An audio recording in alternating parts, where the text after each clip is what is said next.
Very good evening to you, meteorologist Jack Drake. A lot of weather that's going on the next week or so as we head into what's going to be an active Christmas season, and then potentially an active New Year's too. So we've already seen some snow events this winter.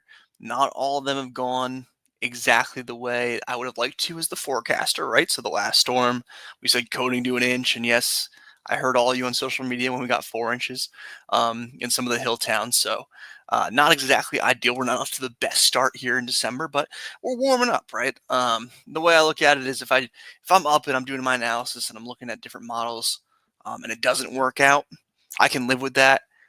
What you don't want to see is you don't want to see lazy forecasting. You don't want to see biased forecasting. But again, if I'm here and I'm doing my best, I'm just trying to call it like I see it. I can always live with that. So, what do we have going on? We have much colder air that's going to work in this weekend. We have some Arctic air right now. It's about in northern Canada in the Yukon province. I'll show you that in a second. And it's going to work all its way across North America to eventually sit over Connecticut. So, a lot of cold air to discuss. And then with that, comes the potential for some snowfall. So we do have a light snow event shaping up for Friday night into Saturday. This looks snow showery to me, so I'm not saying it's a big storm, but it could be long duration where we see on and off snow showers, and especially Friday night, some of those snow showers could accumulate in some areas. Generally thinking and coding to one for now, but could see up to two. Can't even rule out 3 inches somewhere. So we're just gonna have to watch how this evolves. I'll show you why it's a little bit of a complex setup.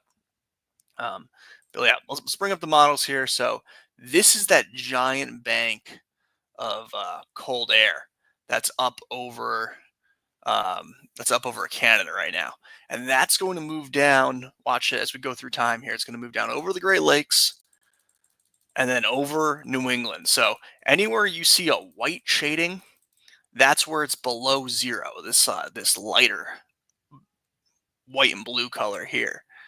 That's where temperatures are below zero. So it's really cold air that's going to come in here, and you'll see that those New England areas, even up into northern Connecticut, we start seeing these as actual temperatures at the surface.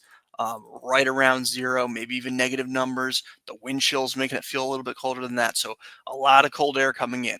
Now for the snow, that's what we're looking at. So before this cold air gets here, there's going to be a weak clipper system. Let me just pull up. We're going to zoom in to New England, and then we're going to pull up the latest guidance here. So these are some of the temperatures that we're looking at. By the way, this is Monday morning, 10 a.m. So 10 a.m. Monday, still in the teens. That's going to be a theme here as we head through Friday, Saturday, Sunday, Monday. They're going to be very, very cold days leading up to Christmas. But let me show you what we're looking at for precipitation. I'll just pull up a plot here that shows a little bit of everything. So let's back this up. Because before we get the cold air, like we said, we're going to get the flurries. So this is the latest European model. I think this is depicting this fairly well.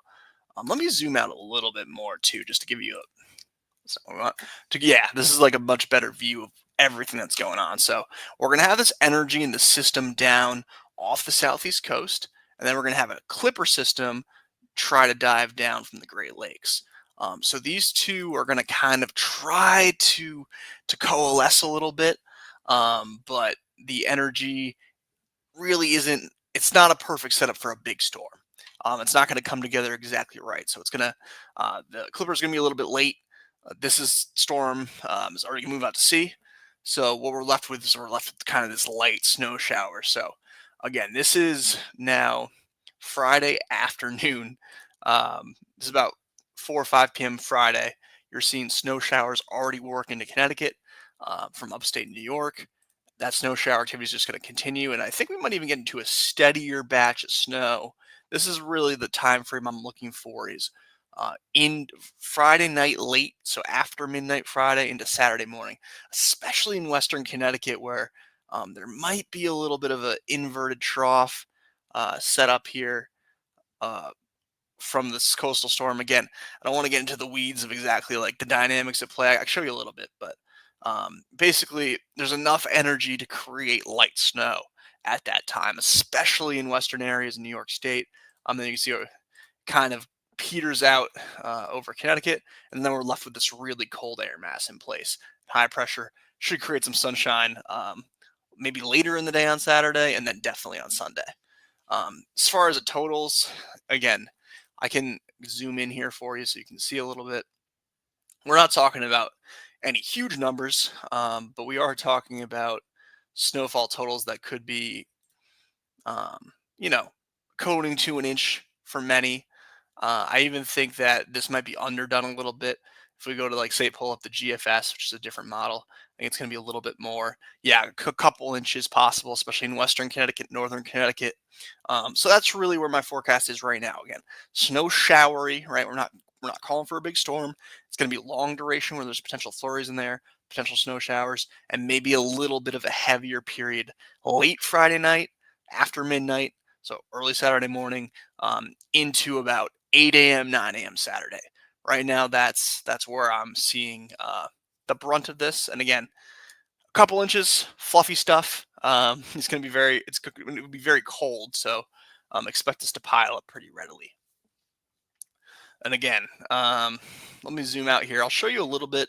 If you want to stick around for a little bit more technical discussion about how the energy pieces are coming together and coalescing and like, moving, we can do that really quick before I log off here. But let me zoom back out so we can see everything, and then I'll pull up the charts here. So if you're into meteorology at all, I know I'm blocking it with my face. I try to move myself here. If you're into meteorology at all, these charts on the left here, these 500 millibars is generally about halfway up the atmosphere. So when you see a 500 millibar chart, that tells us a lot of what's going on. If you see troughiness in the east like this, and the blue shading generally means it's a pretty active pattern. It's a little bit stormy. If you see what's called ridging, that means that it's usually nicer weather. High pressure can move in based on that ridging. So again, this is going to show us a little bit of vorticity. This is spin in the atmosphere. And I'll try to show you exactly what I'm talking about here. So these are the energy pieces that really drive these events. And I'll put myself back in the screen for this one. So these are the energy pieces that really drive the events. We have a trough digging down here over the eastern part of the country. But this trough, again, this is Friday. Could create some light snow showers, but the bulk of this really isn't oriented well for a nor'easter or a classic snowstorm. You'd want to see this be a little bit more negative, we call it. Right now, this is kind of being pushed out to sea, and you can see that west to east movement with this. There's really not a lot of north or south to north movement. There's really not a lot of energy coalescence here. It's really just being shunted out to sea. So that's kind of number one for the red flag for a smaller storm, or the green flag if you're rooting for a smaller storm, right? And then the second piece of energy, that's that clipper, is up here in the Great Lakes. And that's the piece of energy that will probably bring us a little bit of steadier snowfall that Friday night, Saturday morning time frame. So again, snow showers are the first one. If these came together a little bit better, we could potentially see a bigger storm. It doesn't look like that's going to happen this time. So um, we're kind of left with this disjointed energy system. Again, green flag, red flag, however you want to say it, for a smaller storm. So as that first wave goes out to sea, right here, then you're left with the second wave that's going to move in. This is trended a little bit juicier with this piece of energy, and this is oriented for a typical clipper system coating to two in parts of Connecticut. So as we head forward there, nice decent piece of energy digs in, and you're going to get snow to the northeast of this Vort Max, and that's really what's going to help this light snow period. And again, that's late Friday night into Saturday. As that energy approaches, that's when you get the snow. Then that moves out, you get ridging built in, and the weather turns nicer. So 500 millibars, really kind of. I hope that was hope that was an okay explanation of what we look at as meteorologists. But if you're into the more technical side of it, that's what I'm seeing. Again, just to reiterate, if these two pieces came together a little better, we could be talking about more snow. But as it sits, you probably get snow showers from this piece diving too far to the south, and it's going to most of the storm. The low is probably going to form somewhere just northeast of this, shunt out to sea, and then we have that clipper system coming in here behind it. Again, a light snow type deal. with that track, but something. So if you're into plowing or, if you just really like snow and you're rooting for snow, um, this is definitely probably going to deliver at least snow showers, coating 2 inch, possibly 2 inches. Again, Western Connecticut, Northern Connecticut favored. And that's what I'm looking at right now. So, thank you so much for watching. If you tuned in for all this, I really appreciate it. We'll be on here throughout the winter with these storms. I got a better streaming setup now, so I'm really excited about that. So hopefully some of the graphics were better. Some of the, we can get some better forecasts out in the air, so we don't have a repeat of the coating to 1 turns into 4 inches the rest of the winter. Really appreciate it. Again, I'm Jack. Feel free to reach out. Facebook, Twitter, ctweather.com. You can always message us, call us, even if you'd like to. So I'm always available if anybody wants to chat weather. Appreciate it. Good night.